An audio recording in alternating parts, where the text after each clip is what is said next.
کے اندر ہوا ہے اس پہ میں نے آپ سے بات کرنی ہے، لیکن ندیم افضل چاند صاحب، یہ جو قرارداد اور قرارداد کے بعد اب یو این کی طرف سے ایک ورکنگ کمیٹی کا آنا اور یہ کہنا، مطالبہ کرنا کہ آپ ان کو حق دیں، انصاف دیں، یہ بہت بڑی ڈیولپمنٹ نہیں ہے؟ لیکن یہ کوئی نئی بات نہیں، میں سمجھتا ہوں اس سے پہلے بھی شہید ذوالفقار علی بھٹو کے دور میں بھی پوری دنیا نے مطالبہ کیا تھا، پھر بینظیر بھٹو کے دور میں بھی، اور اب بھی میں سمجھتا ہوں کہ اگر پاکستان میں کوئی پولیٹیکلی ہر پارٹی کا حق ہے اس کی اب دنیا میں اپنی مہم چلاتے ہیں، یہ بھی چلا رہے ہیں، دیکھنا یہ ہے کہ لیکن at the cost of country کوئی بات نہیں ہونی چاہیے۔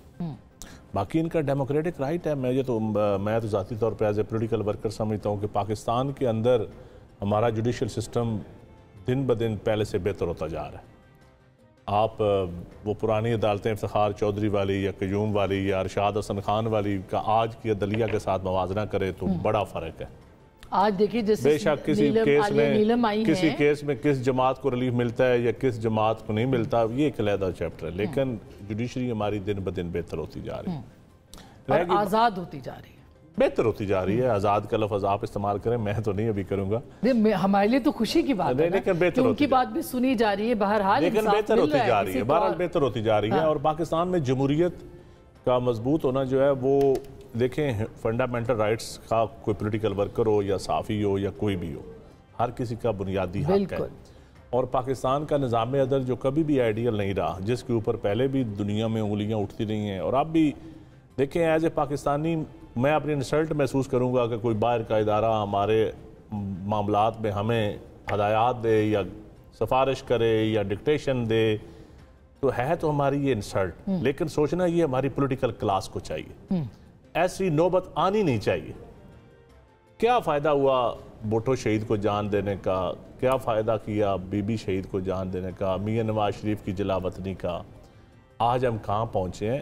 میں سمجھتا ہوں کہ یہ چیپٹر، یہ چیزیں کلوز ہونی چاہیے، ایسا ٹرانسپیرنٹ اکاؤنٹیبلٹی ہونی چاہیے کہ پھر کسی کو انگلی اٹھانے کا موقع نہ ملے۔ صحیح بات ہے، درست بات ہے۔ تو یہ اگر آپ صرف پولیٹیکل کلاس اور آپ کی خواہش ہو سکتی ہے، یہاں سب کی خواہش ہو سکتی ہے، میں ٹی وی پہ بیٹھ کے اگر میں کہوں تو میں تو اس خواہش کا اظہار کر سکتا ہوں۔ صحیح بات ہے، وہی میں کہہ رہی ہوں، اگر میں ڈیسیژن میکنگ میں ہوتا تو میں ضرور اس کے اوپر اپنی رائے فیصلہ بھی دیتا، لیکن کیونکہ میں اور آپ رائے دے سکتے ہیں یا گزارش کر سکتے ہیں یا پاکستان کے ان لوگوں کی نمائندگی کر سکتے ہیں جو اس ملک میں چاہتے ہیں کہ نظام عدل بہتر ہو اور احتساب سب کا ہو۔ یہاں دیکھیں، ہم اگر قیدیوں کی معذرت کے ساتھ اگر قیدیوں کی بھی بات کرتے ہیں، ہم میرا بھائی کی بات بالکل ٹھیک ہے کسی قیدی کے ساتھ، لیکن یقین جانیں جیلوں میں میں خود آپ جیلوں میں جائیں نا، جس کے پاس 1000 روپیہ نہیں ہونا دن کا یا 2-4 دن کا، جو اس کے ساتھ اشر ہوتا ہے آپ وہ جیل میں دیکھیں، یعنی کہ قیدی بھی سورس آف انکم ہے اس ملک میں۔ آپ اب کسی کی ملاقات کے لیے جائیں نا تو وہ کہتا ہے 100 کے نوٹ کورے کورے لے آئیے گا اور چپکے سے وہ کہیں مجھے اندر پہنچا دیں، کیونکہ وہ جو بھائی رہا ہے نا، بھائی بھی جیل میں رہا ہے، جو قصوری بند کرتے ہیں، جو وہ چکر میں بند کرتے ہیں، جو گنتی کا لفظ ہے، وہ گنتی بھی پیسوں سے ہوتی ہے۔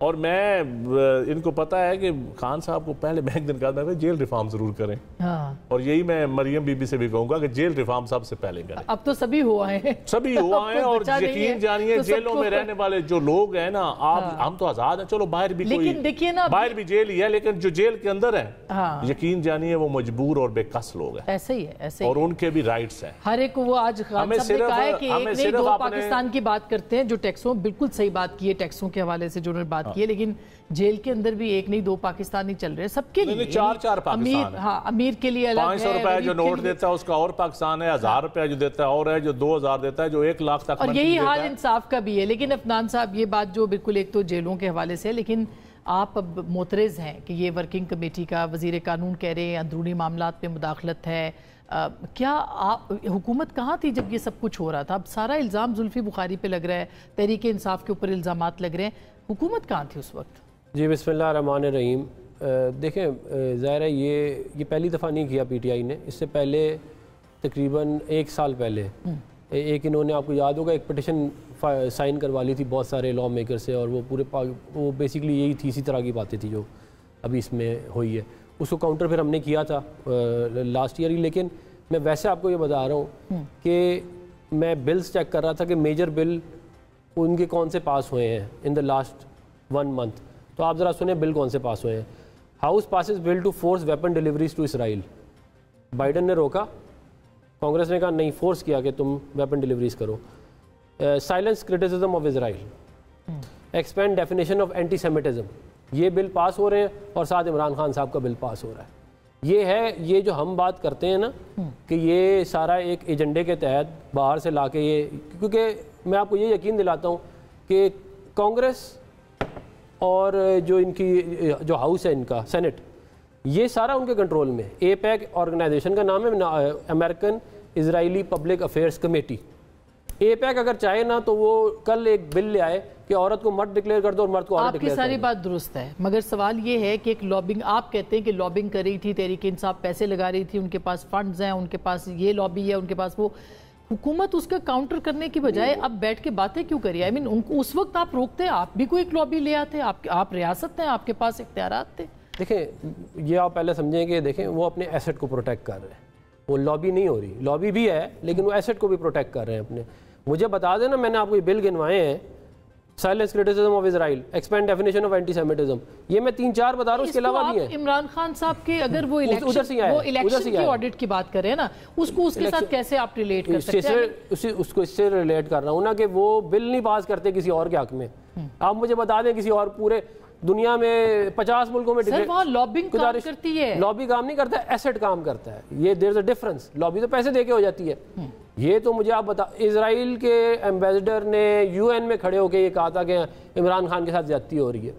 یہ ویڈیو موجود ہے، اگر آپ کہتی ہیں میں آپ کو بھیج دیتا ہوں. کسی اور پاکستانی لیڈر کے بارے میں کہا، بھٹو صاحب کے بارے میں کہا، میاں صاحب کے بارے میں، کسی کے بارے میں اور کہا، ان کے بارے میں کہا ہے. لیکن اچھا جی میں یہ سمجھتا ہوں کہ یہ افسوسناک معاملہ ہے کہ آپ اپنے ملک کو اس طرح جا کے اچھا یہ اندرونی مداخلت ہے. بالکل اندرونی مداخلت ہے. لو جب کہتا ہے کہ وہ اندرونی مداخلت اچھی تھی، معاملات ٹھیک نہیں ہے تو وہ اندرونی مداخلت نہیں. وہ جو ان کو جو سپورٹ کرتی ہے اندرونی مداخلت، وہ یہ کہتے ہیں بہت اچھی ہے. اور جو ان کے خیال میں جو بنی تھی خود ہی انہوں نے کہانی سیفر والی، وہ جو ہے وہ بڑی بری ہے.